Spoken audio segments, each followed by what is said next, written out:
Te lo dije, bastarían unas bofetadas y te volverías dócil, dijo mi hijo Tobías esa mañana, parado en el umbral de la sala, observando con satisfacción la casa impecablemente limpia y la mesa puesta como si fuera día de fiesta. Había vuelto. Apenas 24 horas después de golpearme hasta dejarme tirada en el suelo de la cocina, ahí estaba él, sonriendo con esa arrogancia que solo tienen los hombres que creen haber ganado. La mesa estaba cubierta con el mantel color marfil que heredé de mi madre, los platos buenos relucían bajo la luz de la mañana, y en el centro, una jarra de agua fresca con rodajas de limón parecía dar la bienvenida a algo importante. Tobías caminó despacio, inhalando el aroma del pan recién horneado, convencido de que sus puños habían logrado lo que sus palabras nunca pudieron, domarme. Pero cuando descubrió el verdadero motivo de aquella celebración, cuando comprendió para quién estaba realmente preparada esa mesa, se quedó completamente paralizado. Porque yo no estaba celebrando su regreso. Estaba celebrando mi libertad. Todo comenzó mucho antes de ese último golpe. Comenzó 7 años atrás, en un martes gris de noviembre, cuando Tobías tocó a mi puerta con 2 maletas desgastadas y una mirada que me partió el alma. «Solo serán unas semanas, mamá», dijo, y yo, como siempre, abrí los brazos y la puerta sin hacer preguntas. Mi hijo había perdido su empleo. Su esposa lo había dejado. Necesitaba un lugar donde recomponerse, y yo tenía esta casa, demasiado grande para una mujer sola, demasiado silenciosa desde que enviudé. Pensé que sería temporal. Pensé que mi amor podría sanarlo. Pensé muchas cosas que resultaron ser mentiras que me conté a mí misma para soportar lo que vendría después. Las primeras semanas fueron tolerables. Tobías dormía hasta tarde, veía televisión, comía lo que yo preparaba. No buscaba trabajo, pero tampoco causaba problemas. Yo justificaba su apatía diciéndome que estaba deprimido, que necesitaba tiempo. Limpiaba sus platos, lavaba su ropa, y cuando me preguntaba cuándo empezaría a buscar empleo, él desviaba la conversación o se encerraba en su habitación dando un portazo. Yo aprendí a no preguntar. Aprendí a caminar en silencio por mi propia casa para no molestarlo. Aprendí que mi vida ya no me pertenecía. El primer grito llegó al 3er mes. Yo había preparado pollo para la cena, pero Tobías quería carne. «Es que no puedes hacer nada bien», bramó, tirando el plato contra la pared. Los pedazos de cerámica color crema se esparcieron por el suelo de la cocina como pequeños fragmentos de mi dignidad. Yo me arrodillé a recogerlos, pidiendo disculpas, prometiendo hacer lo que él quisiera. Esa noche, mientras vendaba mi dedo cortado con un trozo de la cerámica, me dije que había sido culpa mía, que debí preguntarle qué quería comer, que tenía que ser más atenta, más cuidadosa. Así comienza la caída, justificando lo injustificable. Los gritos se volvieron diarios. Tobías se quejaba de todo, la comida estaba fría, o muy caliente, o muy salada. La casa estaba sucia, aunque yo pasaba horas limpiando cada rincón. Hacía ruido cuando él intentaba dormir. No hacía suficiente ruido cuando él quería compañía. Gastaba demasiado en comida. No compraba suficiente. Cada día traía una nueva lista de reproches, y yo, como una tonta, intentaba cumplir con todas sus demandas imposibles. Me levantaba a las 5 de la mañana para tener el desayuno listo a las 7, aunque él rara vez se levantaba antes del mediodía.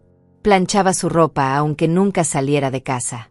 Cocinaba 3 opciones diferentes para la cena por si acaso ninguna le gustaba. Y aún así, nunca era suficiente. Al año, Tobías ya no solo gritaba. Empujaba. Un empujón suave cuando yo estaba en su camino. Un jalón del brazo cuando no me movía lo suficientemente rápido. Una vez me torció la muñeca porque tardé demasiado en servirle el café. «Fue un accidente, mamá», dijo, sin mirarme a los ojos. Y yo, Dios mío, yo le creí. O quise creerle. Porque aceptar la verdad significaba aceptar que mi único hijo, el bebé que amamanté, el niño que abracé en sus pesadillas, se había convertido en mi verdugo. Dejé de ver a mis amigas. Juana llamaba cada semana al principio, invitándome a tomar café, a caminar por el parque. Pero Tobías siempre necesitaba algo justo cuando yo estaba por salir. Tenía hambre, o dolor de cabeza, o simplemente me miraba con esos ojos que decían «no te atrevas a dejarme solo». Así que empecé a rechazar las invitaciones. 1 vez, 2 veces, 10 veces, hasta que Juana dejó de llamar. El mundo exterior se fue encogiendo hasta que solo quedamos él y yo en esta casa que olía a resentimiento y comida recalentada. Los vecinos notaban cosas. Doña Beatriz, que vivía al lado, me preguntó una vez por qué tenía un moretón en el brazo. Me caí, mentí, bajando la manga de mi blusa color verde oliva. Ella me miró con esa expresión que dice: sé que estás mintiendo, pero no voy a presionarte, y yo sentí vergüenza. No por el moretón, sino por ser tan cobarde. Por permitir que esto siguiera sucediendo. Por convertirme en una extraña para mí misma. El dinero fue lo siguiente que controló. Mi pensión de viuda llegaba cada mes, $1,200 que antes me alcanzaban perfectamente para vivir con dignidad. Pero Tobías tenía necesidades. Necesitaba cigarrillos. Necesitaba cerveza. Necesitaba dinero para buscar trabajo, aunque nunca vi una sola solicitud de empleo. Al principio yo le daba $20 o $30 cuando pedía. Luego fueron 50. Después 100. Hasta que un día simplemente tomó mi tarjeta del banco y dijo: es más fácil así, mamá. Yo administro mejor el dinero. Y como una idiota, se la di. Empecé a pedirle permiso para comprar mis propios medicamentos. Para comprar comida. Para existir. Mi vida se redujo a una serie de rutinas diseñadas para mantener la paz. Despertar antes que él. Preparar café exactamente como le gustaba, muy cargado, 2 cucharadas de azúcar, en la taza color gris que heredó de su padre. Caminar descalza para no hacer ruido. Cocinar sin cantar, porque mi voz lo irritaba. Ver televisión en mi habitación con el volumen tan bajo que apenas podía escuchar. Respirar con cuidado, como si el simple acto de existir pudiera provocar su ira. Y lo más triste es que funcionaba. Cuando yo era invisible, cuando me convertía en sombra, él estaba tranquilo. Pero las sombras también tienen límites. Y yo estaba a punto de alcanzar el mío. El quiebre definitivo llegó en una noche de jueves. Yo había preparado sopa de verduras porque el dinero se estaba acabando y solo quedaban $300 en la cuenta hasta fin de mes. Tobías entró a la cocina, miró el plato humeante, y su rostro se torció en una mueca de asco. ¿Sopa? Otra vez sopa de porquería. Escupió las palabras como si fueran veneno. Intenté explicarle que necesitábamos ahorrar, que los gastos habían sido muy altos ese mes, que si él quisiera podríamos buscar juntos formas de reducir costos. Fue un error. Un error que pagaría con sangre. Tobías se acercó despacio, con esa calma terrorífica que precedía a sus peores momentos. Tomó el plato con ambas manos y lo volcó sobre la mesa. La sopa caliente se derramó, manchando el mantel, goteando al suelo, salpicando mis manos. Yo me quedé inmóvil, sintiendo el líquido quemándome la piel, pero más que el dolor físico, era el miedo lo que me paralizaba. ¿Sabes cuál es tu problema, mamá?, dijo, inclinándose hasta que su rostro quedó a centímetros del mío. Su aliento olía a cerveza rancia y tabaco. Que nunca aprendiste tu lugar. Papá era demasiado blando contigo. Pero yo no lo seré. Lo que sucedió después ocurrió tan rápido que mi cerebro tardó varios segundos en procesarlo. Su mano se estrelló contra mi rostro con tanta fuerza que caí de la silla. El suelo de cerámica fría golpeó mi cadera, mi codo, mi hombro. Sentí un dolor agudo en las costillas. Por un momento no pude respirar. Solo escuchaba su voz encima de mí, distante y cercana al mismo tiempo. Levántate. Limpia este desastre. Y prepara algo que se pueda comer, vieja inútil. Sus pasos pesados se alejaron hacia la sala. El televisor se encendió. Una risa enlatada de algún programa llenó la casa, como si nada hubiera pasado. Me quedé en el suelo durante varios minutos. No me levanté de inmediato porque algo dentro de mí se había roto, y no era ningún hueso. Era algo más profundo, más esencial. Era la última gota de esperanza que guardaba de que esto podría mejorar, de que Tobías volvería a ser el niño que yo conocí. Pero ese niño había muerto hacía mucho tiempo, si es que alguna vez existió. El hombre que vivía en mi casa era un extraño con el rostro de mi hijo y el corazón de un tirano. Con movimientos lentos, dolorosos, me arrastré hasta quedar sentada con la espalda contra la alacena. Toqué mi labio y mis dedos se tiñeron de rojo. Mi mejilla palpitaba. Podía sentir cómo se hinchaba, cómo la piel se estiraba con el moretón que ya estaba formándose. Pero lo peor no era el dolor. Lo peor era el silencio que siguió. Tobías estaba en la sala, riendo con el programa de televisión, mientras yo sangraba en el suelo de la cocina. Para él, esto era normal. Era jueves. Era la cena. Era su vida. Limpié la sopa derramada con manos temblorosas. Cada movimiento era una agonía. Algo en mi costado protestaba cada vez que me inclinaba, cada vez que respiraba demasiado profundo. Posiblemente una costilla fisurada, pensé, pero no podía ir al hospital. ¿Qué diría? ¿Cómo explicaría esto sin admitir la verdad? Froté el suelo hasta que no quedó rastro de la sopa, lavé el trapo una y otra vez bajo el agua fría, y luego me quedé de pie frente al fregadero, mirando mi reflejo distorsionado en la ventana oscura. No reconocí a la mujer que me devolvía la mirada. Tenía el cabello gris despeinado, los ojos hundidos, la postura encorvada de alguien que ha pasado demasiado tiempo agachando la cabeza. ¿Cuándo me había convertido en esto? ¿Cuándo había dejado de ser Francisca y me había transformado en esta criatura asustada que existía solo para servir y sufrir? Esa noche no preparé otra cena. Simplemente me arrastré hasta mi habitación, cerré la puerta con seguro, y me senté en el borde de mi cama. La casa estaba en silencio ahora. Tobías probablemente había salido a comprar algo de comer con mi dinero, con mi tarjeta, con mi vida. Toqué con cuidado mi rostro hinchado y esta vez, finalmente, lloré. Pero no fueron lágrimas de tristeza. Fueron lágrimas de rabia, de impotencia, de vergüenza por haberme dejado llegar hasta aquí. A las 3 de la madrugada, Tobías regresó. Escuché sus pasos pesados en el pasillo, el golpe de su puerta al cerrarse. Después, silencio.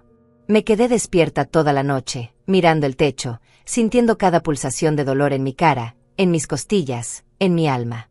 Y fue en esa oscuridad, en ese silencio roto solo por el tic-tac del reloj sobre mi cómoda, que algo cambió.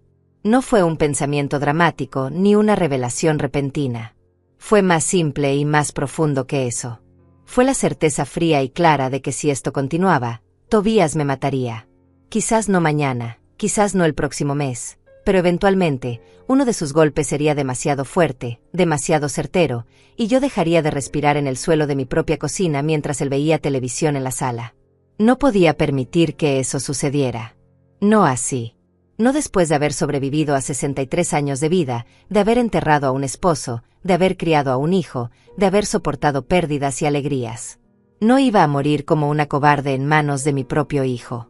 Si iba a morir, sería en mis propios términos. Pero preferiblemente, no moriría en absoluto. Viviría. Y para vivir, necesitaba salir de aquí. La decisión no trajo paz, pero trajo claridad. Y la claridad, descubrí, era casi tan valiosa como el coraje. Me levanté de la cama cuando el sol comenzó a filtrarse tímidamente por la ventana, proyectando líneas doradas sobre el suelo de madera. Mi cuerpo protestó con cada movimiento, pero me obligué a caminar hasta el pequeño escritorio en el rincón de mi habitación. Abrí el cajón inferior, el que siempre mantenía cerrado con llave, y saqué una libreta vieja con tapas color café. Era mi diario de gastos, donde anotaba meticulosamente cada centavo que entraba y salía de la casa. Pero entre esas páginas también había algo más. Un sobre amarillento con $300 que había estado guardando durante años, escondidos de Tobías, mi único secreto, mi única reserva para emergencias. Conté los billetes con dedos temblorosos. $300. No era mucho, pero era algo. Era un comienzo. También encontré un papel doblado, una tarjeta que me había dado doña Beatriz hacía meses, cuando todavía intentaba ayudarme. En la tarjeta estaba el nombre de Eloísa Ramírez, trabajadora social, con un número de teléfono y una dirección. Por si alguna vez necesitas hablar con alguien, había dicho Beatriz, apretando mi mano con fuerza. Yo había guardado la tarjeta prometiéndome que nunca la usaría, que las cosas no estaban tan mal, que podía manejar la situación sola. ¡Qué estúpida había sido! Guardé el sobre con el dinero en el bolsillo interno de mi bata y escondí la tarjeta en mi sostén, pegada contra mi piel. Necesitaba mantener estas cosas cerca, invisibles, seguras. Después me miré en el pequeño espejo sobre el escritorio. Mi rostro era un mapa de violencia, el labio partido, la mejilla color púrpura oscuro, un ojo ligeramente cerrado por la hinchazón. No podía salir así. La gente haría preguntas. Tobías se enteraría. Necesitaba esperar, sanar lo suficiente para poder moverme sin levantar sospechas. Los siguientes días fueron una actuación cuidadosa. Me convertí en la sombra perfecta, en la madre sumisa que Tobías creía haber creado con sus puños. Me levanté cada mañana antes que él, preparé su café exactamente como le gustaba, serví sus comidas sin decir palabra, limpié cada rincón de la casa con movimientos silenciosos. Cuando me miraba, yo bajaba la vista. Cuando hablaba, yo asentía. Cuando gritaba, yo me encogía. Le di exactamente lo que quería ver, una mujer rota, derrotada, domada. Pero por dentro, detrás de mis ojos cansados y mi postura encorvada, algo completamente diferente estaba creciendo. Era frialdad. Era determinación. Era la versión de mí misma que había estado dormida durante 7 años y finalmente había despertado. Tobías estaba satisfecho con mi transformación. ¿Ves, mamá? No era tan difícil, dijo el domingo por la mañana, sentado en su silla mientras yo le servía huevos revueltos con jamón. Solo necesitabas aprender quién manda aquí. Ahora todo es mucho más fácil, ¿verdad? Yo asentí, mantuve la cabeza gacha, y él sonrió. Esa sonrisa de victoria me dio náuseas, pero también me dio fuerza. Porque mientras él creía haberme quebrado, yo estaba planeando cada detalle de mi escape. El lunes, cuando Tobías salió a reunirse con unos amigos, dejándome encerrada con órdenes específicas de tener la cena lista a las 8, yo tomé el teléfono con manos temblorosas. Marqué el número de la tarjeta que Beatriz me había dado. Sonó una vez, 2 veces, 3 veces. Casi cuelgo. Casi me convenzo de que esto era mala idea, de que podía manejarlo sola, de que las cosas mejorarían. Pero entonces una voz cálida respondió al otro lado: Oficina de Servicios Sociales, habla Eloísa Ramírez. Y algo dentro de mí se desmoronó. No pude hablar de inmediato. Mi garganta se cerró, las palabras se atascaron detrás de años de silencio y vergüenza. «Hola. ¿Hay alguien ahí?», preguntó Eloísa con suavidad. «Sí», logré susurrar finalmente. «Necesito ayuda». Esas 3 palabras fueron las más difíciles que había pronunciado en mi vida. Admitir que necesitaba ayuda significaba admitir que había fallado, que no podía resolver esto sola, que era víctima. Pero Eloísa no me juzgó. No me preguntó por qué había tardado tanto. Solo dijo: «Estoy aquí para escucharte. Toma tu tiempo». Le conté todo. Las palabras salieron como agua de una represa rota: los golpes, los insultos, el control del dinero, el aislamiento, los 7 años de horror que había estado viviendo. Mientras hablaba, caminaba de un lado a otro de mi habitación, vigilando la ventana, aterrada de que Tobías regresara y me descubriera. Eloísa escuchó sin interrumpir, y cuando terminé, su voz sonó firme y clara: «Francisca, lo que estás viviendo es violencia doméstica severa. No es tu culpa. Y puedo ayudarte, pero necesito que confíes en mí. Puedes venir a mi oficina». Yo miré la hora. Tobías no volvería hasta la noche. «Puedo estar ahí en 40 minutos», respondí. Salí de casa por primera vez en meses sin permiso de Tobías. Cada paso que daba por la calle me sentía como una traición y como una liberación al mismo tiempo. El sol de la tarde me quemaba la piel, no estaba acostumbrada a estar afuera, a caminar libremente. La oficina de Eloísa estaba en un edificio color beige a 6 cuadras de distancia. Cuando entré, una mujer de unos 50 años con lentes y cabello recogido en una trenza me recibió con una sonrisa que no tenía lástima, solo comprensión. «Francisca», dijo, como si me conociera de toda la vida. «Pasa, por favor».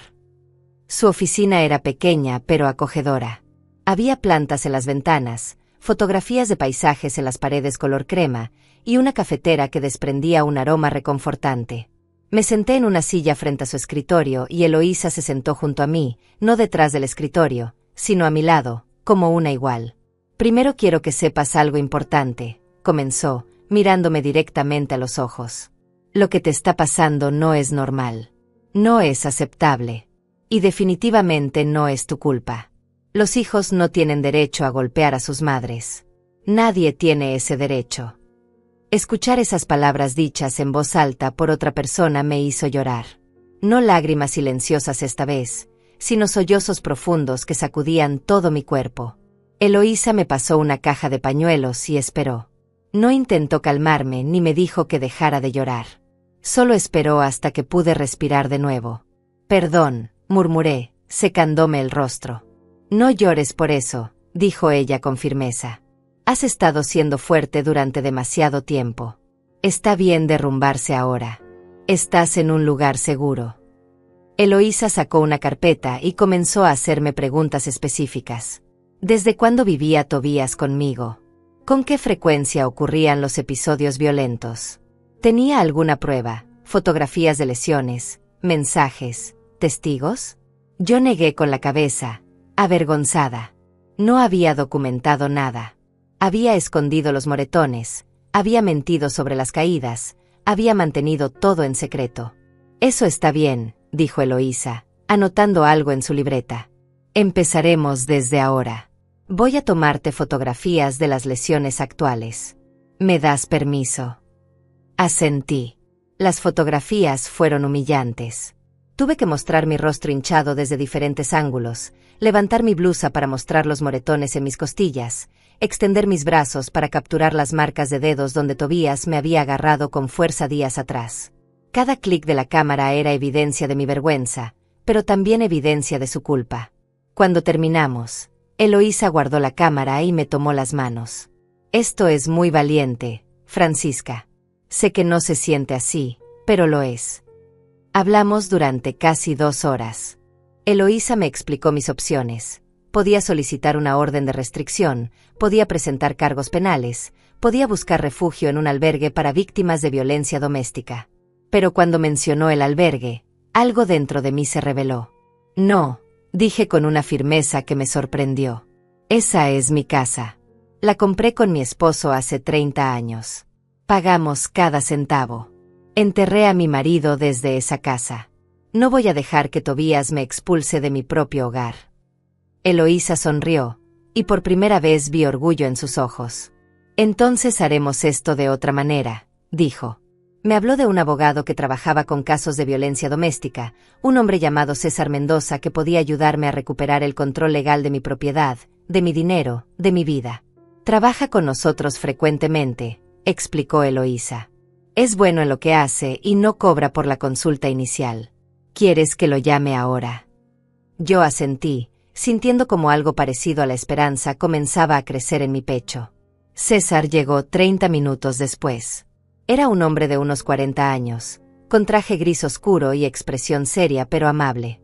Se sentó, abrió su maletín, y fue directo al grano. Señora Francisca, basándome en lo que Eloísa me contó por teléfono, usted tiene un caso sólido.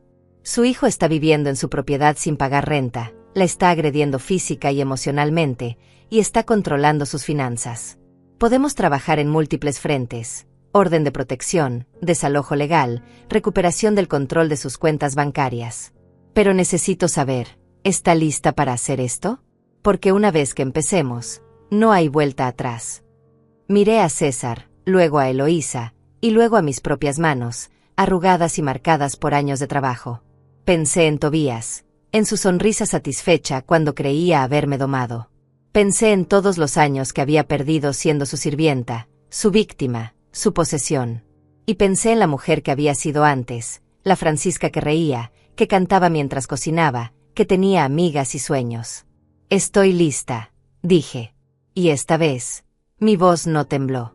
César sacó varios documentos de su maletín y los extendió sobre el escritorio de Eloísa. Primero lo primero, dijo, señalando un formulario color amarillo claro. Necesitamos solicitar una orden de protección temporal. Con las fotografías que Eloísa tomó y su testimonio, un juez puede emitirla en 24 a 48 horas. Eso le prohibirá a Tobías acercarse a usted, contactarla o permanecer en su propiedad. Yo escuchaba cada palabra como si fuera un idioma extranjero. Durante tanto tiempo había creído que no tenía opciones, que estaba atrapada, y ahora este hombre me estaba diciendo que la ley podía protegerme. ¿Y si él no obedece la orden?, pregunté, sintiendo como el miedo apretaba mi garganta. ¿Qué pasa si se enfurece y las cosas empeoran?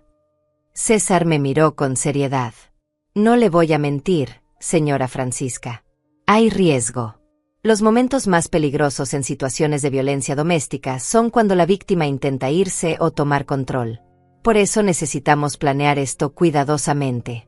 Eloísa y yo hemos trabajado juntos en docenas de casos como el suyo. Sabemos cómo hacerlo de manera segura. Eloísa asintió y agregó, no estás sola en esto. Tendrás apoyo en cada paso. Pasamos las siguientes horas construyendo un plan. César explicó que primero presentaríamos la solicitud de orden de protección ante el juzgado. Mientras esperábamos la audiencia, yo necesitaba recuperar el control de mis finanzas. ¿Tiene acceso a sus estados de cuenta bancarios?, preguntó. Negué con la cabeza. Tobías había tomado todo, mi tarjeta, mi chequera, incluso los estados de cuenta que llegaban por correo. Entonces mañana iremos al banco, dijo César, anotando algo en su libreta. Usted es la titular de la cuenta. Tiene derecho a cancelar cualquier tarjeta adicional, cambiar contraseñas, y establecer que solo usted puede realizar transacciones. La idea de enfrentarme al banco, de tomar esas acciones concretas, me aterraba y me emocionaba al mismo tiempo. ¿Y si Tobías se da cuenta antes de que estemos listos?, susurré. ¿Y si revisa la cuenta y ve que cancelé su tarjeta? César cerró su libreta y me miró directamente. Por eso necesitamos movernos rápido. Una vez que hagamos el movimiento bancario, tenemos que estar preparados para ejecutar el resto del plan inmediatamente. No podemos darle tiempo de reaccionar. Eloísa se inclinó hacia adelante y tomó mi mano. Francisca, sé que es aterrador. Pero cada día que pasa viviendo con él es un día más de riesgo. Ya tomaste la decisión más difícil al venir aquí. Ahora solo necesitas seguir adelante. Salí de esa oficina 3 horas después de haber entrado, con una carpeta llena de documentos, una lista de pasos a seguir, y algo que no había sentido en años: propósito. El sol estaba poniéndose, tiñendo el cielo de colores naranja y rosa. Caminé de regreso a casa rápidamente, consciente de que Tobías esperaba su cena a las 8 y ya eran las 7:15. Mis costillas todavía dolían con cada paso apresurado, pero el dolor físico era insignificante comparado con la mezcla de terror y determinación que ardía en mi pecho. Llegué a casa a las 7:30. Tobías estaba en la sala, viendo un partido de fútbol, con los pies sobre la mesa de centro y una lata de cerveza en la mano. «Tardaste en ir a la tienda», dijo sin voltear a verme. Mi corazón se detuvo. ¿Me había visto salir? ¿Sabía dónde había estado?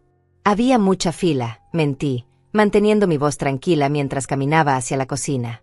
Ya voy a preparar la cena. Él gruñó algo ininteligible y volvió su atención al televisor. Yo dejé escapar un suspiro de alivio silencioso. Esa noche, mientras preparaba pollo asado con papas, mis manos se movían en automático, pero mi mente estaba en otro lugar completamente. Repasaba el plan una y otra vez. Mañana martes, ir al banco a las 9 de la mañana cuando abrieran. César me encontraría allí. Cancelaríamos la tarjeta de Tobías, cambiaríamos todos los accesos, estableceríamos que solo yo podía autorizar transacciones. Luego iríamos directamente al juzgado a presentar la solicitud de orden de protección. Si todo salía bien, para el miércoles o jueves tendríamos la orden temporal. Y entonces vendría la parte más difícil: notificar a Tobías que tenía que irse de mi casa. Serví la cena en silencio. Tobías comió sin decir palabra, concentrado en su teléfono, enviando mensajes y riendo ocasionalmente. Yo apenas probé mi comida. Mi estómago estaba cerrado por los nervios. Cada vez que él se movía, yo me tensaba, esperando otro estallido, otro golpe, otra humillación. Pero esa noche él estaba de buen humor. Había ganado algo de dinero apostando en el partido, me informó. $50. Mañana vamos a comer bien, anunció. Quiero bistec. De los buenos. Ve temprano al mercado y compra el mejor corte que encuentres. Yo asentí, sabiendo que mañana no habría mercado, no habría bistec, y si todo salía según el plan, no habría más órdenes. Esa noche no dormí. Me quedé en mi cama, mirando las sombras que la luz de la calle proyectaba en el techo, escuchando los sonidos de la casa, el zumbido del refrigerador, el crujir ocasional de las vigas, los ronquidos de Tobías al otro lado del pasillo. Pensé en todo lo que podía salir mal.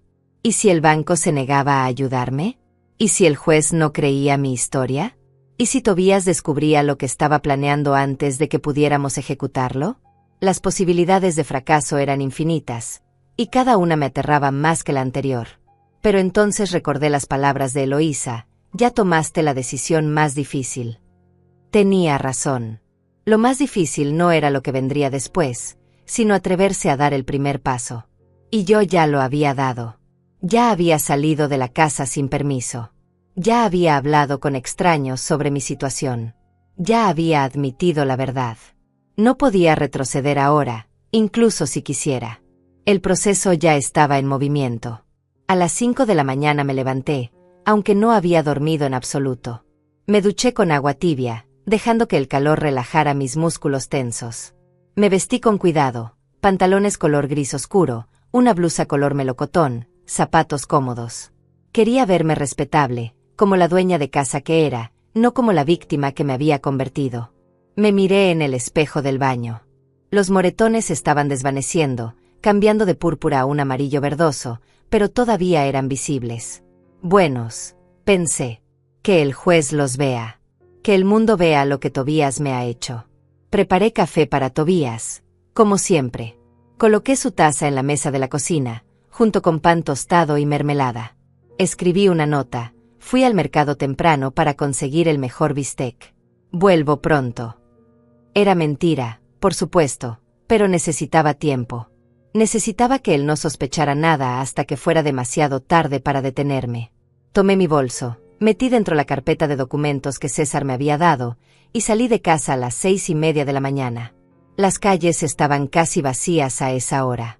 El aire fresco de la mañana me llenó los pulmones y por primera vez en mucho tiempo, sentí algo parecido a la libertad. Caminé hasta una cafetería que abría temprano, a 3 cuadras de mi casa, y me senté junto a la ventana con una taza de café caliente entre mis manos. Tenía 2 horas y media antes de encontrarme con César en el banco. 2 horas y media para prepararme mentalmente para lo que vendría. 2 horas y media para ser valiente.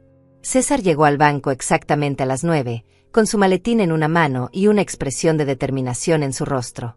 «Buenos días, señora Francisca», dijo, estrechando mi mano con firmeza. «¿Lista para esto?». Yo asentí, aunque mi corazón latía tan fuerte que estaba segura de que él podía escucharlo. Entramos juntos al banco, y César habló con uno de los gerentes, explicando la situación de manera profesional pero directa. 20 minutos después, estábamos sentados en una oficina privada, y una mujer llamada Patricia estaba revisando mis cuentas en su computadora. «Veo que hay una tarjeta adicional asociada a su cuenta», dijo Patricia, mirando la pantalla. «Emitida hace 6 años a nombre de Tobías Herrera». Yo asentí. «Necesito cancelarla. Ahora». Patricia no hizo preguntas. Había visto suficientes casos como el mío para entender. «Por supuesto.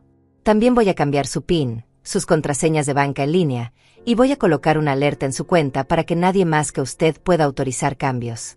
¿Le parece bien?».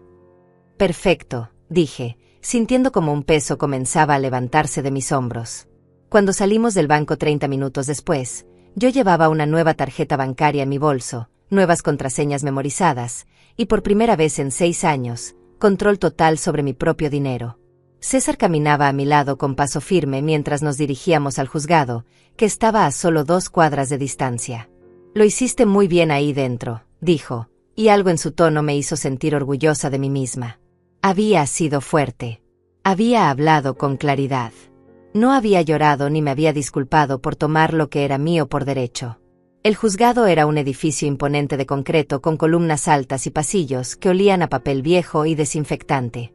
César me guió a través de la entrada, pasando por detectores de metal y guardias de seguridad, hasta llegar a una oficina en el 3er piso con un letrero que decía violencia doméstica y órdenes de protección. Una recepcionista nos entregó formularios que debíamos llenar. Me senté en una silla de plástico duro y comencé a escribir mi historia en los espacios en blanco, reduciendo 7 años de horror a casillas marcadas y descripciones breves. ¿Cuándo ocurrió el último incidente? Jueves pasado. Describa la naturaleza de la agresión. Golpes en el rostro y torso. ¿Ha habido amenazas previas? Sí, constantes durante 7 años. César revisó cada formulario antes de que yo lo entregara, asegurándose de que estuviera completo y correcto. Cuando terminamos, nos sentamos a esperar. La sala de espera estaba llena de mujeres de todas las edades, algunas con niños pequeños que jugaban calladamente con juguetes desgastados, otras solas con expresiones vacías que reconocí en mí misma. Todas estábamos aquí por la misma razón. Todas habíamos llegado al punto en que sobrevivir era más importante que mantener las apariencias, más importante que el amor, más importante que cualquier otra cosa. Una mujer joven sentada junto a mí tenía un bebé dormido en sus brazos y un ojo completamente hinchado. Nuestras miradas se cruzaron por un segundo, y en ese segundo compartimos todo: el miedo, la vergüenza, la determinación, la esperanza. No dijimos nada. No necesitábamos hacerlo. A las 11:20, una asistente llamó mi nombre. César y yo entramos a una pequeña oficina donde una jueza de unos 60 años, con cabello corto color plateado y lentes, revisaba mi expediente. Señora Francisca Herrera, dijo, sin levantar la vista. He revisado su solicitud y las fotografías adjuntas. Voy a conceder una orden de protección temporal de emergencia válida por 15 días. En ese tiempo se programará una audiencia formal donde su hijo podrá presentar su versión, y yo decidiré si la orden se hace permanente. Mi corazón dio un salto. ¿15 días? Parecía tan poco tiempo y al mismo tiempo una eternidad. La jueza continuó. Esta orden establece que el señor Tobías Herrera tiene prohibido acercarse a usted a menos de 100 metros, contactarla por cualquier medio, y debe desalojar inmediatamente la propiedad ubicada en la dirección que usted proporcionó. La policía puede hacer cumplir esta orden. Si él la viola, será arrestado. Firmó el documento con tinta negra, estampó un sello oficial, y me entregó una copia. Tome esto en serio, señora. Si él la contacta, llame a la policía inmediatamente. No negocie, no hable con él, no le dé oportunidades. Su seguridad es lo primero. Salimos del juzgado con la orden de protección en mano, y César me llevó directamente a la estación de policía. Necesitamos que un oficial vaya con usted a su casa para notificar a Tobías y supervisar mientras él recoge sus pertenencias y se va, explicó. En la estación, un oficial llamado Ramírez, un hombre corpulento de unos 35 años con expresión seria, leyó la orden y asintió. Estos casos son delicados, dijo, mirándome directamente. Voy a llevarla a su casa, notificaremos a su hijo, y él tendrá una hora para recoger sus cosas esenciales y marcharse. Si se niega, lo arrestaremos por desacato. Si se pone violento, lo arrestaremos por agresión. Usted no tiene que hablar con él para nada. Yo me encargo. El viaje de regreso a mi casa fue surreal. Iba en el asiento trasero de una patrulla, con César en su propio auto siguiéndonos, y el oficial Ramírez conduciendo en silencio. Miré por la ventana las calles familiares, las casas donde había vivido durante 30 años, y todo parecía diferente ahora. No estaba huyendo. Estaba regresando. Pero esta vez, estaba regresando como dueña, no como prisionera. Cuando llegamos a mi casa, vi el auto de Tobías estacionado en la entrada. Estaba en casa. Mi estómago se retorció en un nudo de pánico. El oficial Ramírez debe haberlo notado porque dijo con voz firme: respire. Yo manejo esto. Usted solo tiene que quedarse detrás de mí y no decir nada menos que yo le pregunte directamente. César se acercó y puso una mano en mi hombro. Estás haciendo lo correcto, Francisca. En unos minutos, esto habrá terminado.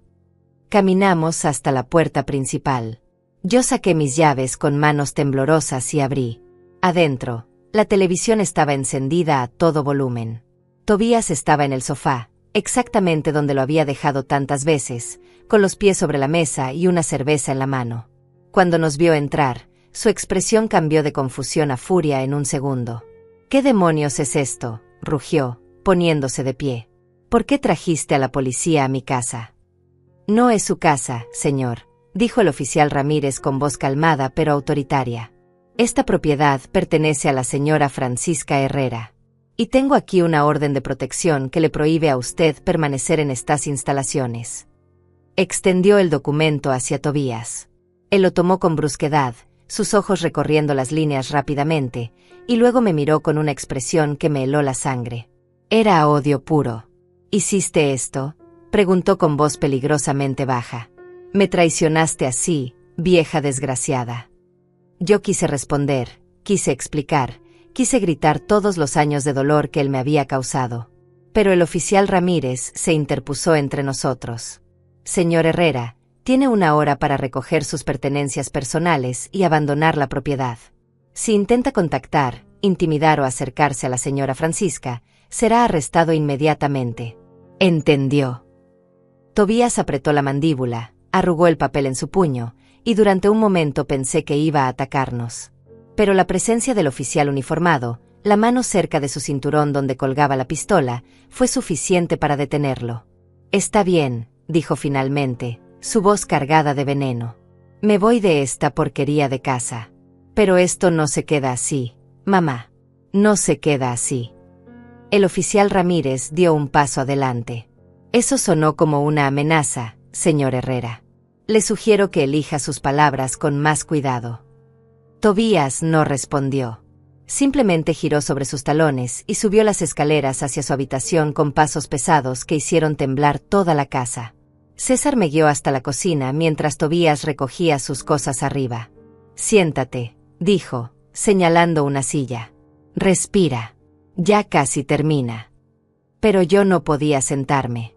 Estaba temblando de pies a cabeza, la adrenalina corriendo por mis venas como electricidad. Podía escuchar a Tobías moviendo cosas, abriendo cajones, maldiciendo. Cada ruido me hacía saltar.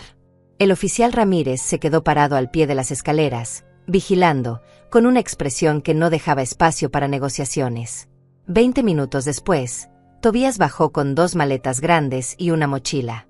Su rostro estaba rojo de furia, las venas de su cuello sobresalían. Pasó junto a mí sin mirarme, pero yo sentí su odio como algo físico, tangible. Dejó caer las maletas junto a la puerta con un golpe fuerte y se volvió hacia el oficial. «¿Ya? ¿Puedo irme o van a arrestarme por respirar también?» El oficial Ramírez no mordió el anzuelo. «Puede irse. Y recuerde, 100 metros de distancia de la señora Francisca en todo momento. 0 contacto. Si la veo vigilando esta casa, si la llama, si envía a alguien a hablar con ella, volveremos con esposas». Tobías tomó sus maletas y salió por la puerta sin decir otra palabra. Yo escuché su auto encenderse, el chirrido de las llantas cuando salió de la entrada demasiado rápido, el sonido del motor alejándose calle abajo. Y entonces, silencio. Un silencio tan completo, tan profundo, que por un momento no supe qué hacer con él.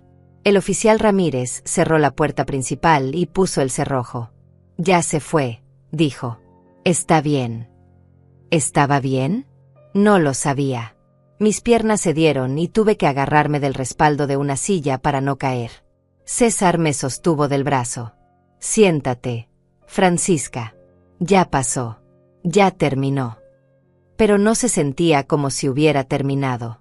Se sentía como si apenas estuviera comenzando. El oficial Ramírez se quedó 20 minutos más, revisando todas las cerraduras de la casa, asegurándose de que las ventanas estuvieran bien cerradas, explicándome los pasos a seguir si Tobías intentaba regresar.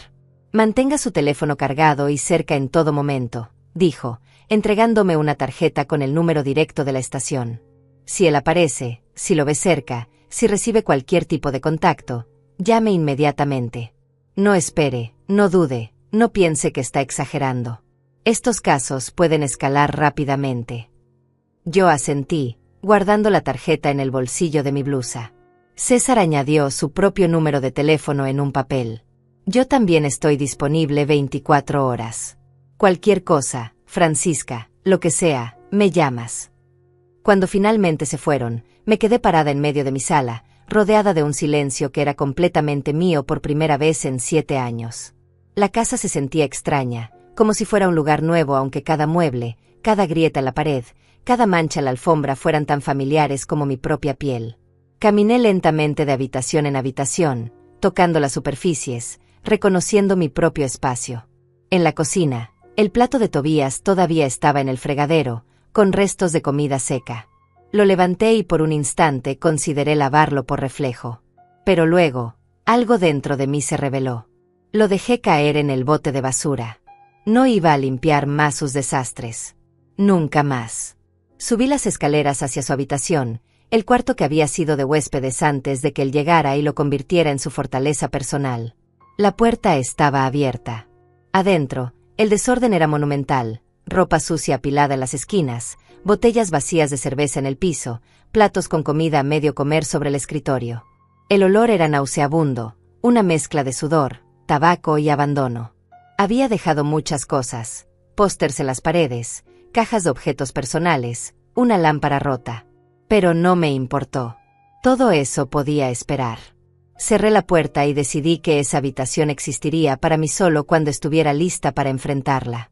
Esa primera noche sola fue la más extraña de mi vida. Preparé una cena simple para mí, solo para mí, sopa de verduras y pan tostado. Me senté a la mesa de la cocina sin vigilar la hora, sin calcular cuándo llegaría él, sin planear qué diría si la comida no le gustaba. Comí despacio, saboreando cada cucharada, y fue la primera comida en años que pude digerir sin que el estómago se me cerrara por el miedo.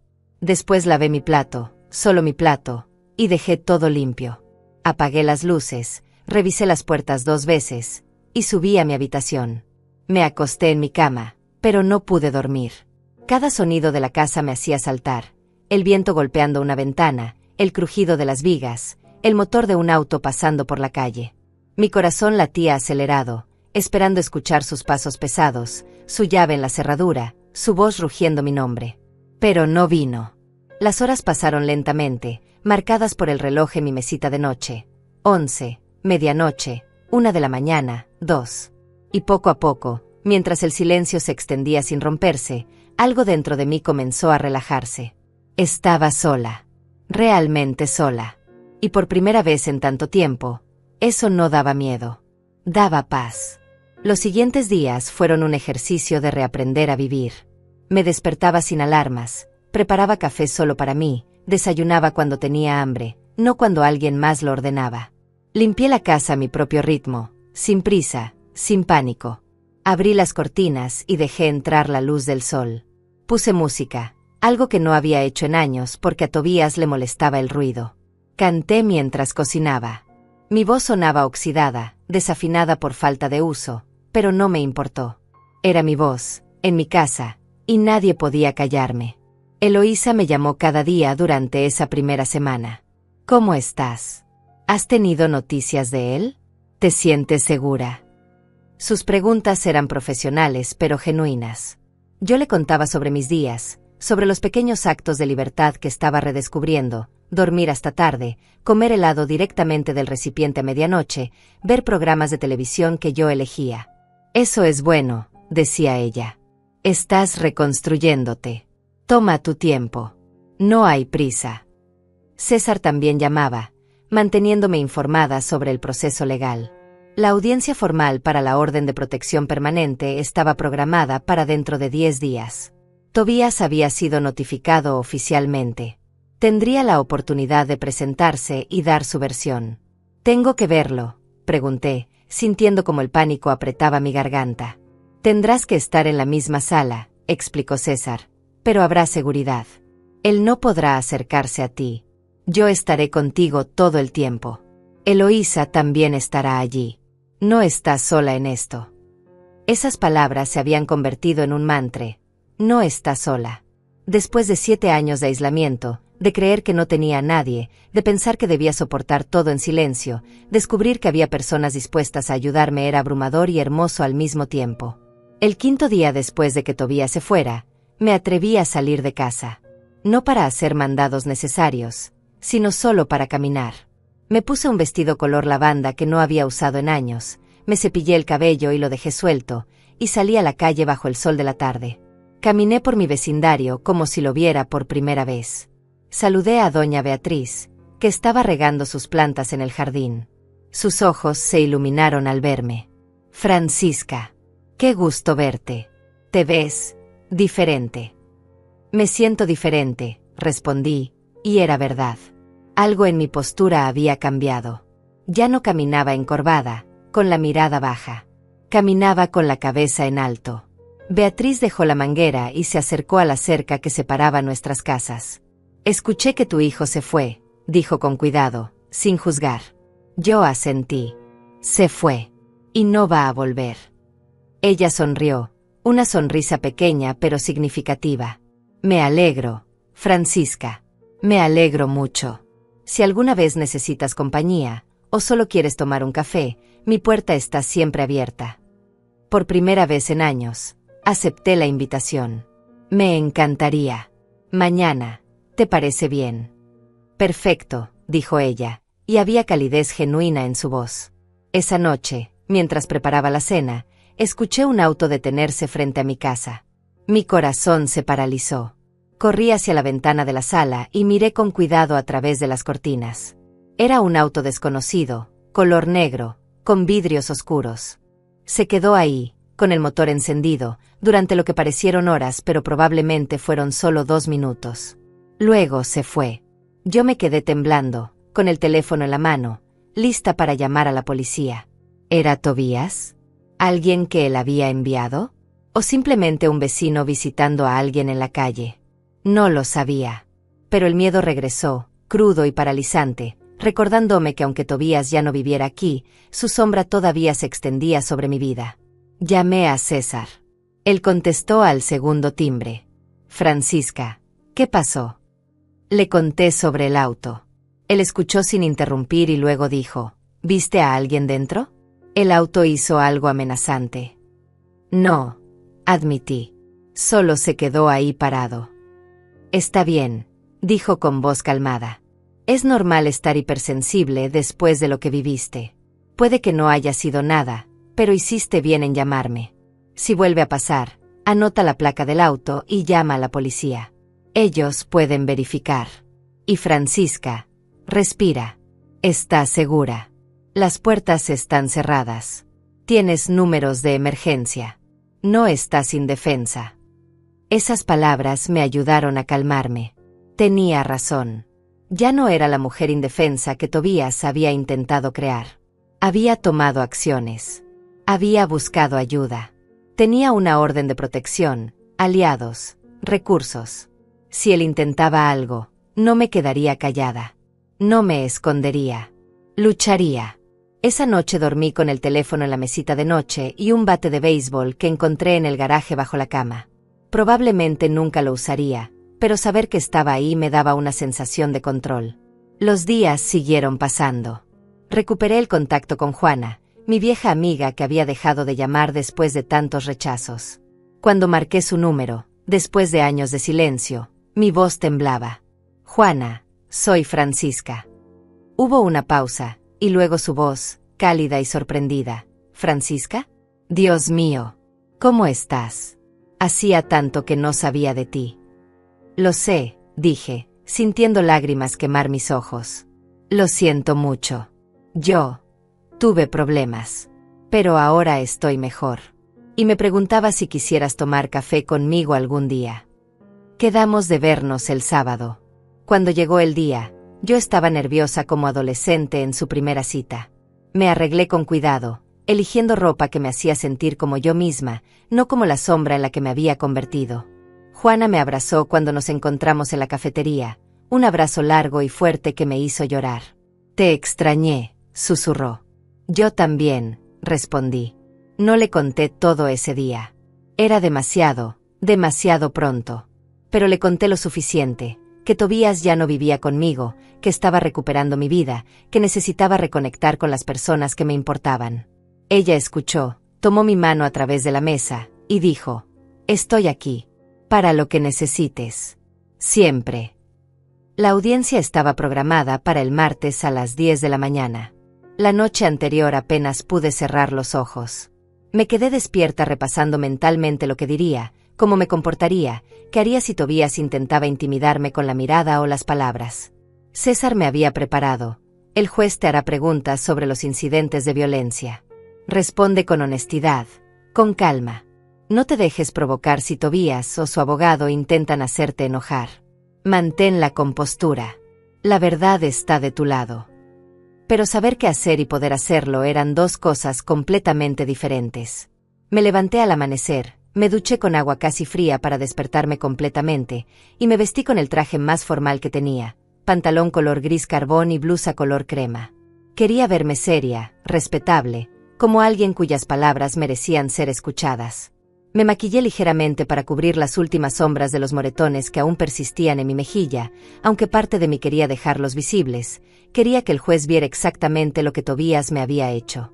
Pero César había dicho que las fotografías serían suficiente evidencia. No necesitas exhibir tus heridas para ser creída, había explicado. Tu testimonio y las pruebas hablan por sí mismos. César pasó por mí a las 8:30. Eloísa nos esperaba en el estacionamiento del juzgado. Cuando las puertas del elevador se abrieron en el tercer piso, mi estómago se retorció en un nudo apretado. Había más gente de la que esperaba, otras mujeres esperando sus propias audiencias, abogados revisando documentos, oficiales de seguridad parados en las esquinas. Y entonces lo vi. Tobías estaba al fondo del pasillo, sentado en un banco de madera, vestido con camisa color blanco y pantalón oscuro, como si fuera una entrevista de trabajo. A su lado había un hombre mayor con traje negro que debía ser su abogado. Cuando nuestras miradas se cruzaron, sentí un escalofrío recorrer mi espalda. Su expresión no mostraba ira. Mostraba desprecio frío, calculado, como si yo fuera una molestia insignificante que pronto sería eliminada.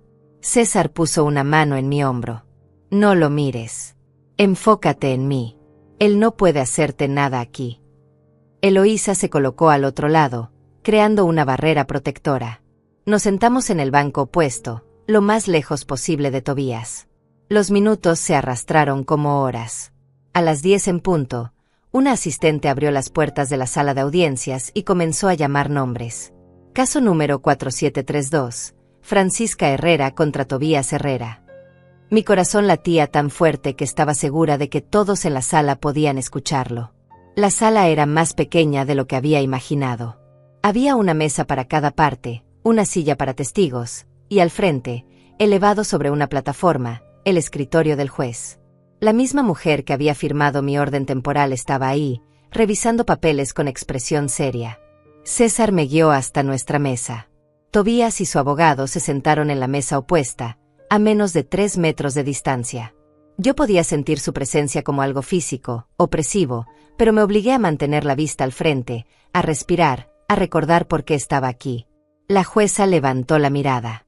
Buenos días. Esta es la audiencia para determinar si la orden de protección temporal emitida el día 18 de este mes debe convertirse en permanente. He revisado la petición inicial de la señora Francisca Herrera, las fotografías de las lesiones y el testimonio escrito. Señor Herrera, usted tiene derecho a presentar su versión. Pero primero, señora Francisca, quisiera escuchar directamente de usted. Por favor, acérquese al estrado. Mis piernas temblaban cuando me puse de pie. César me dio un apretón suave en el brazo antes de soltarme. Caminé hacia la silla de testigos, me senté, y coloqué mis manos sobre mi regazo para ocultar cómo temblaban. La jueza me miró con expresión neutral, pero no fría. Señora Francisca, cuénteme con sus propias palabras qué la llevó a solicitar esta orden de protección. Respiré profundo. Era ahora o nunca. Era mi oportunidad de decir la verdad, toda la verdad, sin miedo a las consecuencias. Su señoría, comencé, y mi voz sonó más firme de lo que esperaba. Mi hijo Tobías llegó a vivir conmigo hace 7 años, cuando perdió su empleo. Yo lo recibí porque era mi hijo y pensé que necesitaba ayuda temporal. Pero lo que comenzó como apoyo se convirtió en control. Él nunca buscó trabajo. Tomó el control de mi dinero, de mi casa, de mi vida. Me gritaba si la comida no estaba exactamente como él quería. Me empujaba si me movía demasiado lento. Me insultaba constantemente, llamándome inútil, vieja, estúpida. Dejé de ver a mis amigas porque él siempre necesitaba algo cuando yo intentaba salir. Dejé de tomar decisiones sobre mi propia vida porque tenía miedo de su reacción. La jueza escuchaba sin interrumpir, tomando notas ocasionales. Yo continué, sintiendo como las palabras fluían más fácilmente ahora que había comenzado. Hace 2 semanas, yo preparé sopa para la cena porque el dinero se estaba acabando. Él se enfureció, dijo que era basura, volcó el plato sobre la mesa. Cuando intenté explicarle que necesitábamos ahorrar, me golpeó. Me golpeó en la cara con tanta fuerza que caí al suelo. Luego me pateó en las costillas mientras yo estaba tirada. Y después se fue a la sala a ver televisión como si nada hubiera pasado. Mi voz se quebró ligeramente, pero continué. Esa noche comprendí que si no hacía algo, él eventualmente me mataría. No porque sea un monstruo, sino porque había aprendido que podía golpearme sin consecuencias. Yo le había enseñado eso al permitirlo durante tanto tiempo. Tobías hizo un sonido de disgusto desde su mesa. Su abogado le puso una mano en el brazo, silenciándolo. La jueza le lanzó una mirada de advertencia antes de volver su atención hacia mí. ¿Hay algo más que quiera agregar? Yo pensé por un momento. Había tanto más: los años de humillación psicológica, las noches durmiendo con miedo, la pérdida de mi identidad. Pero decidí terminar con algo simple y directo. Solo quiero vivir en paz en mi propia casa, su señoría. No quiero venganza. No quiero lastimarlo. Solo quiero que me deje en paz. Regresé a mi asiento. César me dio una mirada de aprobación. Ahora era el turno de Tobías. La jueza lo llamó al estrado. Él caminó con pasos seguros, como si esto fuera un inconveniente menor, y se sentó con postura relajada, casi arrogante. Señor Tobías, comenzó la jueza, ha escuchado el testimonio de su madre. ¿Cuál es su versión de los hechos? Tobías se aclaró la garganta. Su señoría, con todo respeto, mi madre está exagerando todo. Sí, tuvimos un desacuerdo sobre la cena. Yo estaba frustrado porque ella sabe que no me gusta la sopa y aún así la prepara constantemente. Me molesté, admito que alcé la voz, pero nunca la golpeé. Ella se tropezó y cayó sola. Siempre ha sido torpe, especialmente a su edad. La rabia hervía dentro de mí, pero me mordí la lengua. César había advertido que Tobías probablemente mentiría, que negaría todo o minimizaría sus acciones. La jueza revisó las fotografías frente a ella. Señor Tobías, las lesiones documentadas aquí son consistentes con golpes directos, no con una caída accidental. Un labio partido, moretones en el pómulo en patrón de dedos, contusiones en las costillas. ¿Está diciendo que todo esto fue resultado de un tropiezo? Tobías vaciló por primera vez. No sé cómo se hizo todo eso. Tal vez se golpeó con algo cuando cayó. No estaba prestando atención después del incidente. Me fui a la sala. Su abogado se puso de pie. Su señoría, si me permite. No hay testigos de este supuesto ataque aparte de la señora Francisca. No hay reportes médicos contemporáneos del incidente. Mi cliente admite que hubo una discusión, que se alteró, pero niega rotundamente haber golpeado a su madre. Además, quisiera señalar que él ha vivido en esa casa durante años sin ningún problema previo. ¿Por qué de repente, después de todo este tiempo, ella presenta estas acusaciones? Es sospechoso, su señoría. Podría ser un intento de expulsarlo de la propiedad por razones personales no relacionadas con violencia. César se puso de pie inmediatamente. Objeción, su señoría. El abogado está especulando sobre las motivaciones de mi cliente sin base alguna. Además, la ausencia de reportes médicos previos es precisamente característica de víctimas de violencia doméstica que viven en silencio por miedo, no evidencia de que el abuso no ocurrió. Y respecto a la falta de testigos, la violencia doméstica por su naturaleza ocurre en privado. Esa es precisamente la razón por la que es tan difícil de combatir. La jueza levantó una mano. Ambos, siéntense. Entiendo los argumentos de ambas partes. Se hizo un silencio mientras la jueza revisaba los documentos frente a ella. Yo contuve la respiración. Este momento decidiría todo, si podría vivir en paz o si tendría que seguir mirando sobre mi hombro constantemente. Finalmente, la jueza habló. He considerado cuidadosamente ambos testimonios, la evidencia fotográfica y los patrones típicos en casos de violencia doméstica. Las lesiones de la señora Francisca son extensas y consistentes con agresión física. La explicación del señor Tobías de que fueron causadas por una caída accidental no es creíble dado el patrón y severidad de las contusiones. Además, el testimonio de la señora Francisca describe un patrón de comportamiento controlador y abusivo que se extendió durante años, no un incidente aislado. Mi corazón latía tan rápido que sentía que podría desmayarme. La jueza continuó. Por lo tanto, ordeno que la orden de protección se haga permanente por un periodo de 3 años. El señor Tobías Herrera tiene prohibido acercarse a menos de 100 metros de la señora Francisca Herrera, contactarla por cualquier medio, o permanecer en la propiedad ubicada en el domicilio mencionado. Cualquier violación de esta orden resultará en arresto inmediato y cargos criminales. Además, ordeno que el señor Tobías asista a un programa de manejo de ira como condición. Esta audiencia ha concluido. El golpe del mazo de la jueza resonó en la sala como un trueno liberador. 3 años. Tenía 3 años de protección legal, 3 años para reconstruir mi vida sin mirar constantemente por encima del hombro. César se inclinó hacia mí y susurró: «Lo lograste, Francisca. Ganaste». Pero no se sentía como una victoria. Se sentía como supervivencia, como haber escalado una montaña solo para descubrir que hay otra del otro lado. Eloísa me abrazó cuando salimos de la sala. «Estoy muy orgullosa de ti», dijo, y sus palabras me hicieron llorar lágrimas que había estado conteniendo durante toda la audiencia. Tobías salió de la sala detrás de nosotros, su rostro contorsionado en una máscara de furia contenida. Por un momento, nuestras miradas se cruzaron en el pasillo. En sus ojos vi algo que me heló la sangre, no arrepentimiento, no vergüenza, sino promesa. La promesa de que esto no había terminado para él, de que encontraría una manera de hacerme pagar por haberlo humillado públicamente. Un oficial de seguridad se acercó inmediatamente, interponiéndose entre nosotros. «Señor Herrera, mantenga su distancia. La orden ya está en efecto». Tobías apartó la mirada, le dijo algo en voz baja a su abogado, y se dirigió hacia los elevadores sin mirar atrás. César me escoltó hasta su auto.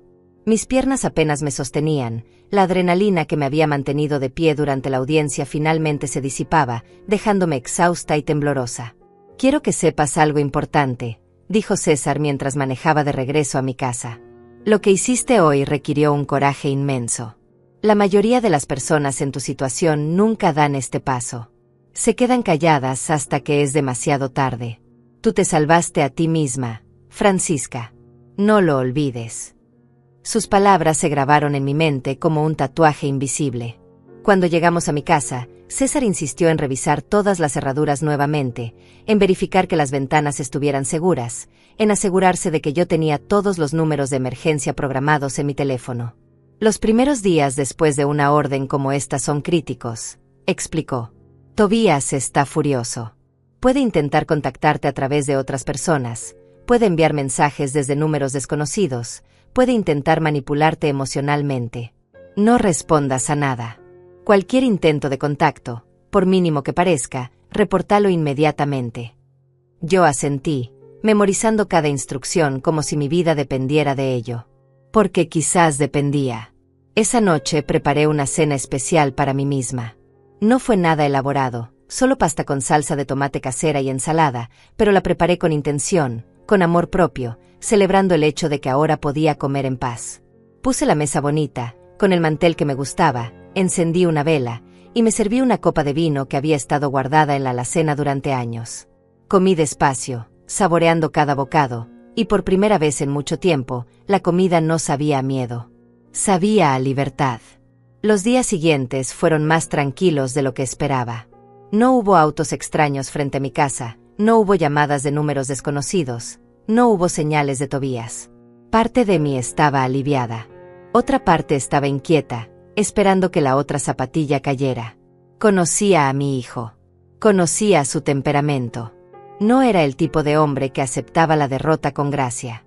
Pero quizás, solo quizás, la intervención legal había sido suficiente para asustarlo, para hacerle entender que sus acciones tenían consecuencias reales. Comencé a salir más. Retomé el contacto con más amigas del pasado. Juana me invitó a su grupo de lectura, un círculo de mujeres que se reunía cada 15 días para discutir libros y tomar té.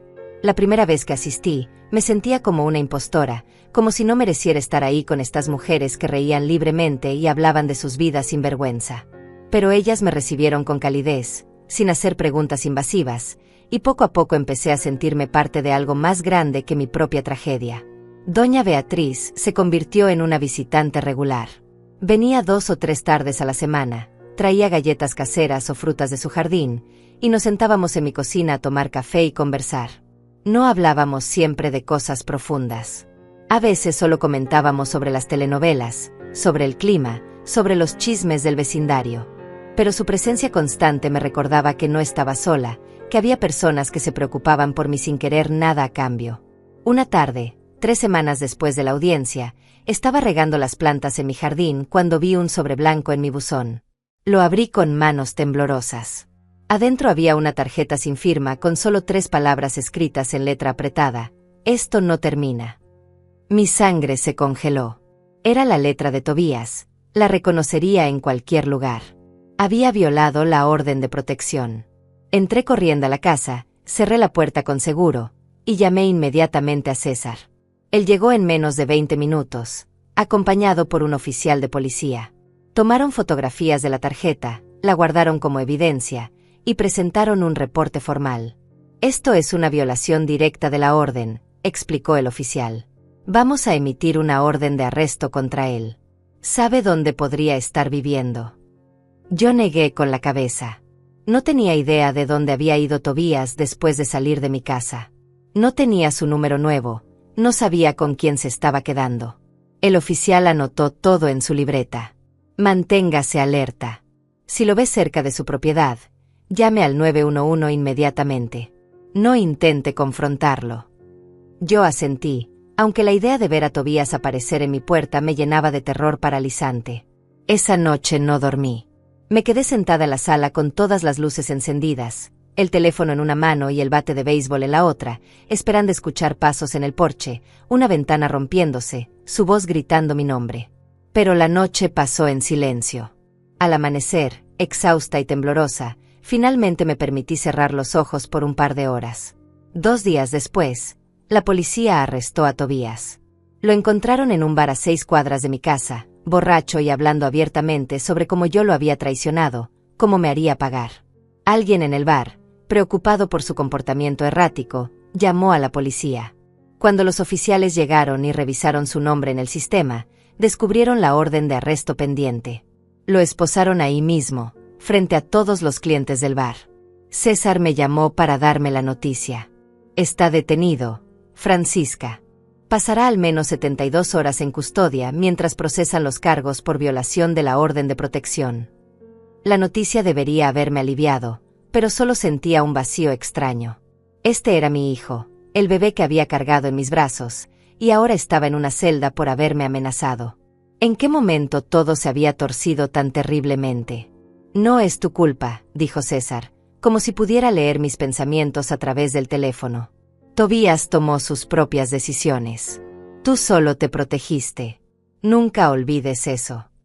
Pasaron 6 meses desde el arresto de Tobías. 6 meses en los que aprendí a vivir nuevamente, a respirar sin miedo constante, a reconocer mi propio reflejo en el espejo. La casa que había sido mi prisión se transformó lentamente en mi santuario. Pinté las paredes de la sala color durazno suave, un tono cálido que me recordaba amaneceres tranquilos. Transformé la habitación que había sido de Tobías en un pequeño estudio donde comencé a practicar acuarela, un pasatiempo que había abandonado décadas atrás. Cada pincelada en el lienzo era un acto de reclamación, una declaración de que mi vida me pertenecía nuevamente. Tobías fue sentenciado a 8 meses en prisión por violación de la orden de protección y amenazas. Cuando saliera, la orden permanecería vigente por 2 años más. César me explicó que probablemente intentaría apelar, que quizás trataría de contactarme nuevamente cuando recuperara su libertad. Pero para entonces, dijo con una sonrisa pequeña, tú serás aún más fuerte de lo que eres ahora. Y tenía razón. Cada día que pasaba sin él, yo recuperaba un pedazo más de mí misma que había estado perdido. Una tarde de jueves, exactamente 7 meses después de la audiencia, decidí hacer algo que había estado posponiendo. Preparé aquella mesa que Tobías había visto cuando regresó el día después de golpearme. La misma mesa que lo había confundido, que lo había hecho creer que sus puños me habían domado.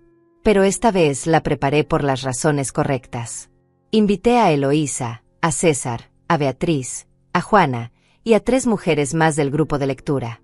Preparé una cena abundante, pollo rostizado con hierbas, puré de papas, verduras asadas, y de postre, un pastel de chocolate que horneé yo misma siguiendo la receta de mi madre. Cuando llegaron, la casa estaba llena de luz, música suave, y el aroma de comida casera hecha con amor. César trajo vino. Eloísa llegó con flores frescas color amarillo brillante. Juana me abrazó en el umbral de la puerta y susurró, mira todo lo que has construido. Y era verdad. Había construido algo hermoso sobre las ruinas de mi dolor.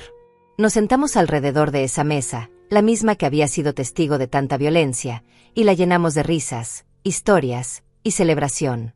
No estábamos celebrando la caída de Tobías. Estábamos celebrando mi resurrección.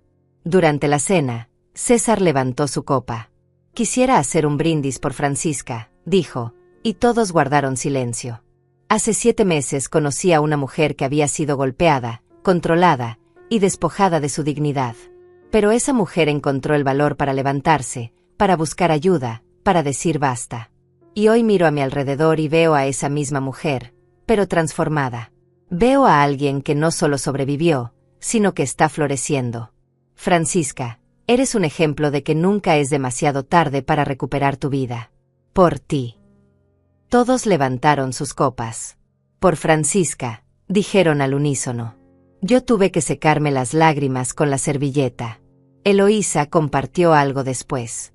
Trabajo con víctimas de violencia doméstica desde hace 15 años, dijo. Y he visto de todo, mujeres que regresan con sus agresores una y otra vez, mujeres que no sobreviven para contarlo, mujeres que logran escapar pero quedan rotas para siempre. Pero también he visto mujeres como tú, Francisca. Mujeres que convierten su trauma en fuerza. Que no dejan que la violencia defina quiénes son. Tú elegiste vivir, elegiste luchar, y elegiste sanar. Eso es extraordinario. Sus palabras resonaron en mí de una manera profunda. Yo había elegido. En cada paso del camino, desde esa primera llamada telefónica hasta este momento, había tomado decisiones activas para salvarme. Esa noche, después de que todos se fueron, me quedé sola en mi cocina, lavando los platos con las manos sumergidas en agua tibia y jabonosa. Miré por la ventana hacia el jardín oscuro y pensé en todo el camino recorrido. Pensé en la mujer que había sido, la que permitía ser golpeada y controlada porque creía no merecer nada mejor.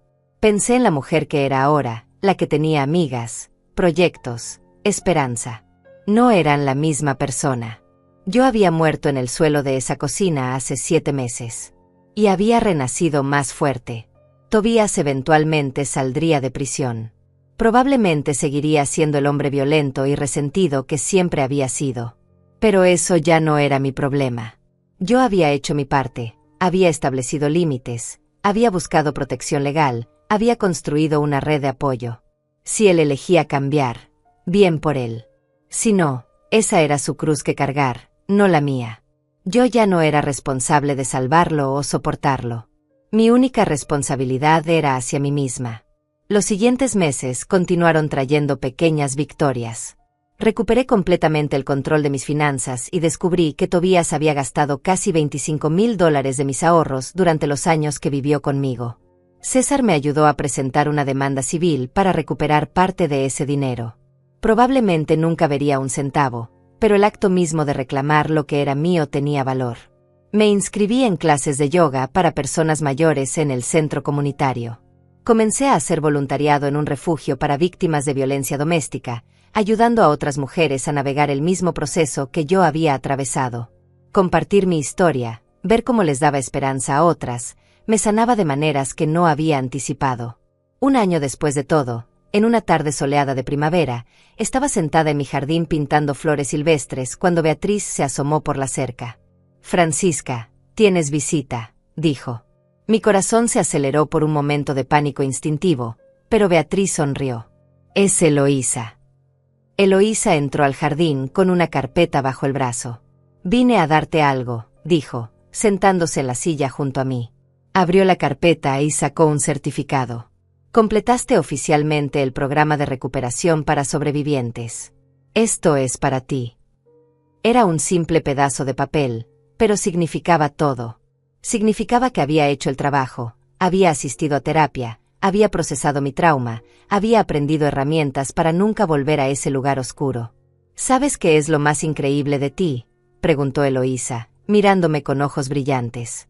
Que tienes 64 años y todavía tuviste el coraje de empezar de nuevo. Muchas personas de tu edad piensan que es demasiado tarde para cambiar, para salir de situaciones malas. Pero tú demostraste que nunca es demasiado tarde. Yo sonreí, sintiendo el sol cálido en mi rostro. Nunca es demasiado tarde para elegir vivir, respondí. Eso es lo que aprendí. Mientras respires, mientras tengas voz, puedes elegir algo diferente.